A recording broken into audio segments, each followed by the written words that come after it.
ये कहानी भारत के सबसे रहस्यमय, सबसे तांत्रिक और सबसे चर्चित शक्तिपीठों में से एक की है। ये कहानी उस मंदिर की है जहां भगवान की कोई प्रतिमा नहीं, कोई मूर्ति नहीं, कोई सोने चांदी का सिंहासन नहीं, लेकिन इसके बावजूद वहां पर जीवित शक्ति की पूजा की जाती है। जहां लोग मानते हैं कि पत्थर सांस लेते हैं, पानी आशीर्वाद देते हैं, पहाड़ श्राप बोल सकते हैं। ये कहानी उस मंदिर की है जहां हर साल कुछ दिनों के लिए जब द्वार बंद होता है, तब ऐसी मान्यता है कि देवी की रजस्वला से उन दिनों में ब्रह्मपुत्र की धारा लाल पड़ जाती है।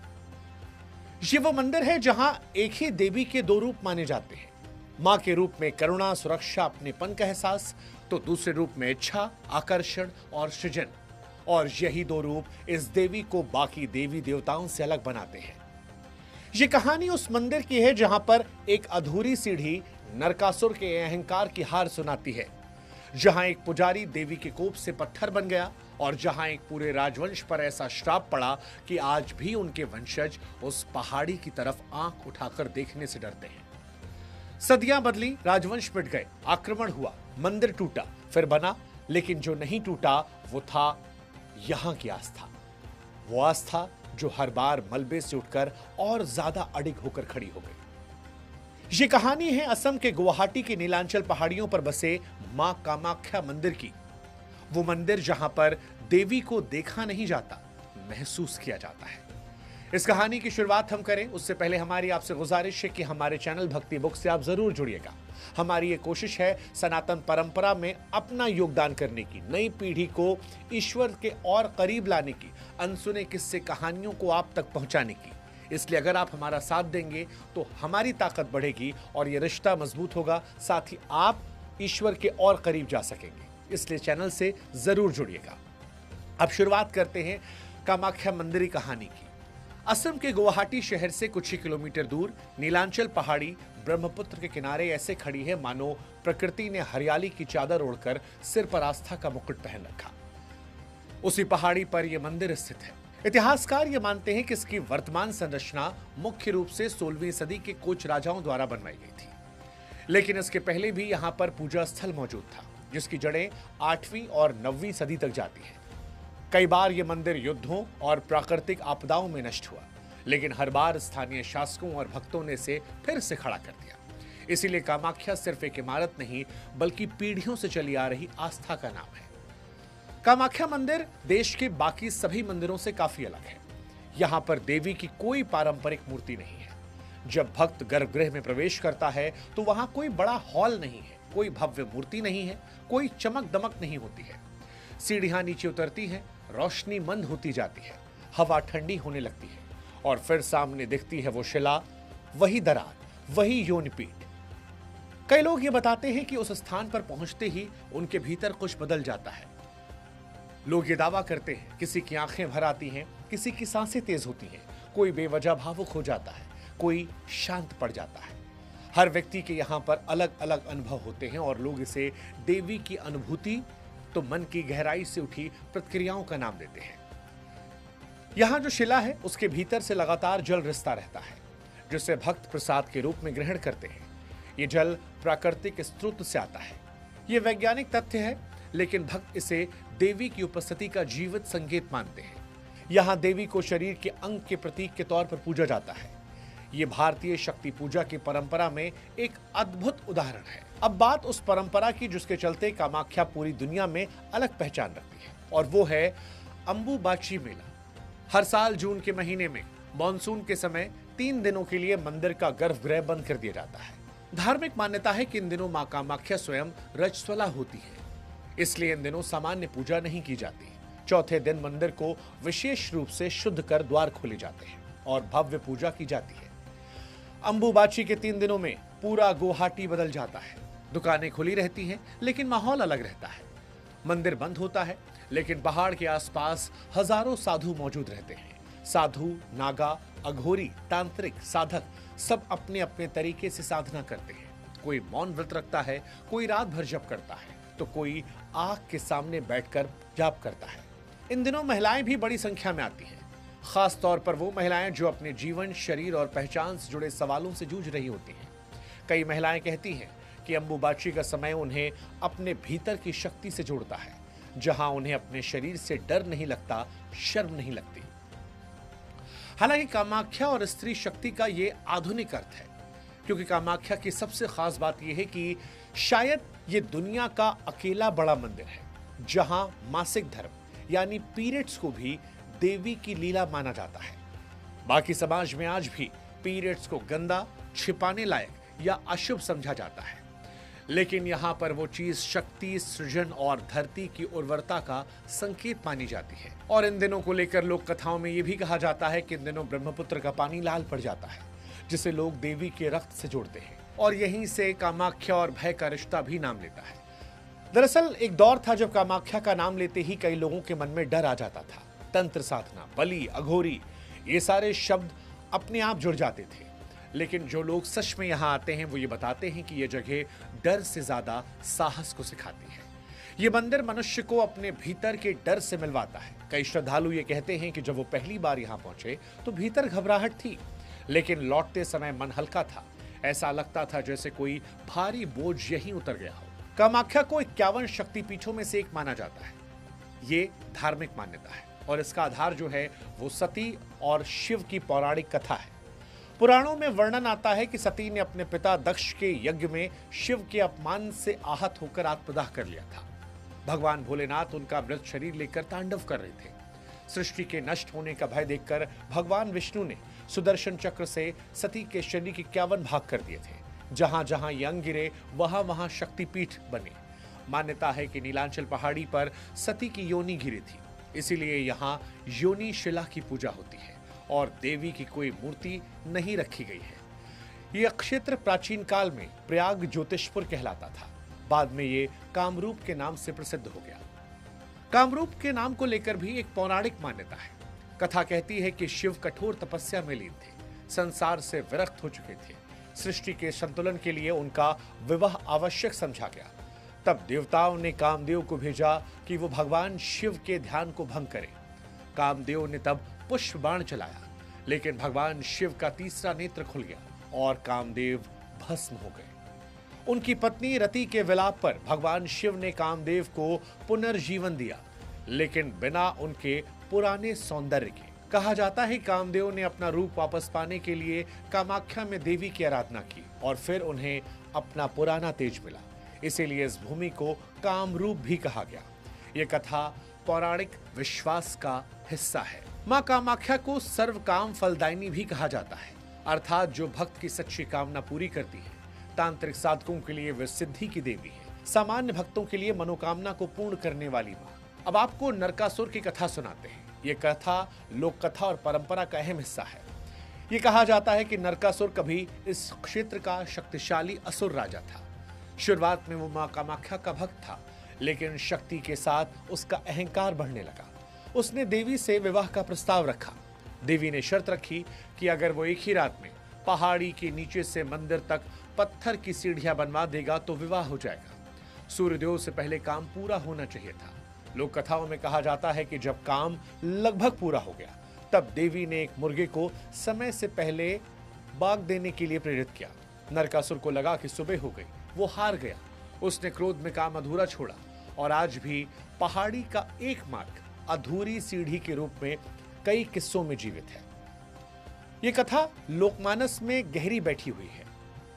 ऐसी ही एक और चर्चित लोक कथा कोच राजवंश से जुड़ी है। कहा जाता है कि 16वीं सदी में कोच राजा नर नारायण के समय एक पुजारी थे, केंदु कलई। मान्यता है कि मां कामाख्या स्वयं उनके सामने प्रकट होती थी। राजा भी देवी का गुप्त दर्शन करना चाहते थे। पुजारी ने मना कर दिया, लेकिन दबाव में आकर दीवार के एक छेद से राजा को देखने की अनुमति मिली।